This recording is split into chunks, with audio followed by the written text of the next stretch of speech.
ఇప్పుడు మేము రాగి దోశ చేస్తున్నాం. చూడండి ఎలా వస్తుందో. దీంట్లో రాగి పిండి, కొంచెం కారం, కొంచెం ఉప్పు వేసుకొని, కొంచెం జీలకర్ర, కరివేపాకు అన్నీ వేసి దోశ చేసుకోవాలి. సూపర్ ఉంటుంది.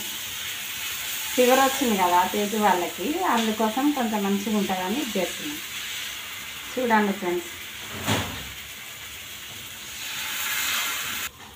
ఇది మంచిగా గాలాలి. ఒక సైడ్ మంచిగా గాలినాక రెండో సైడ్ తిప్పేసుకోవాలి. చూడండి ఫ్రెండ్స్, మంచిగా ఒక సైడ్ గాలినాక అదే వస్తుంది. మళ్ళీ రెండో సైడ్ తిప్పేసుకోవాలి మనం. సూపర్ టేస్ట్ ఉంటుంది ఫ్రెండ్స్.